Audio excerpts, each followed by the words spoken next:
நினைச்சீங்கன்னா எப்படி பெருமை பாராட்டணும் அப்படின்னு ஆண்டவர் சொல்லியிருக்காரு பாருங்க. ஞானி ஒரு மனுஷனுக்கு நல்ல ஞானம் இருக்கலாம், படிப்பு ஞானம் இருக்கலாம், அந்த உலக ஞானம் இருக்கலாம், நல்ல உயர்ந்த கல்வி கற்றிருக்கலாம், நல்லதுதான், சந்தோஷம். ஆனா ஞானி தன் ஞானத்தை குறித்து மேன்மை பாராட்ட வேண்டாம். அப்புறம் ஐயா நமக்கு எவ்வளவோ பலம் இருக்கும், 100 தண்டால் எடுக்கலாம், எத்தனையோ பலம் இருக்கலாம். ஆனா பலத்தை குறித்து என்ன செய்ய வேண்டாமா? மேன்மை பாராட்ட வேண்டாம். அப்புறம் ஐஸ்வர்யவான்,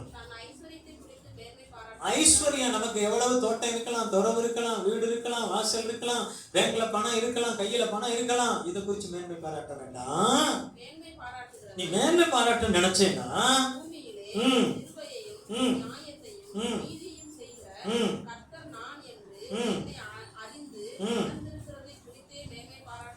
சொல்லுவோமா? சொல்லுவோமா? அதுக்கடுத்து ஆண்டவர் என்ன சொல்லி இருக்கிறாரு? இவைகளின் மேல் பிரியமா இருக்கிறேன் என்று கர்த்தர் சொல்லுகிறார். கர்த்தர் எதுல பிரியப்படுறாரு? நம்ம மேன்மை பாராட்டணும்னு பிரியப்படுறாரு. எதுல மேன்மை பாராட்டணும்?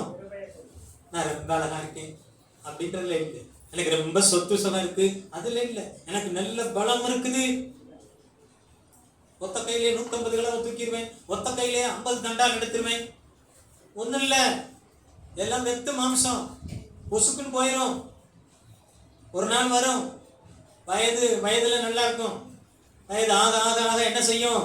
ஒன்னா குறையும், பல்லு குறையும், கண்ணோட கண்ணு குறையும், உடல்ல பலம் குறையும், ரத்த ஓட்டம் குறையும், எல்லாம் குறைஞ்சிக்கிட்டே இருக்கும்.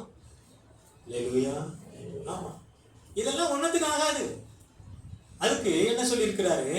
நமக்கு எவ்வளவு ஐஸ்வர்யம் இருந்தாலும் அதை குறித்து மேன்மை பாராட்டக்கூடாது. நீ மேன்மை பாராட்ட நினைச்சேன்னா கர்த்தருடைய பூமியில கிருபையையும் நியாயத்தையும் நீதியும் செய்கிற கர்த்தர் அவர் என்று அவரை அறிந்து உணர்ந்திருக்கிறதை குறித்து மேன்மை பாராட்டணும். நம்ம எந்த அளவுக்கு ஆண்டவரை அறிஞ்சிருக்கிறோம், எந்த அளவுக்கு ஆண்டவரை உணர்ந்திருக்கிறோம், எந்த அளவுக்கு அதை நாம அனுபவிக்கிறோம், அதை நாம குறிச்சு மேன்மை பாராட்டணும். சொல்லுங்க, அதுல கர்த்தர் பிரியப்படுறாரா? எதுல பிரியப்படுறாரு? எதுல பிரியப்படுறாரு? நம்ம மேன்மை பாராட்ட வேண்டும். எதை குறிச்சு மேன்மை பாராட்ட வேண்டும்? ஆண்டவரை அறிஞ்சிருக்கிறத குறிச்சு. என்ன அறிஞ்சிருக்கிறோம்?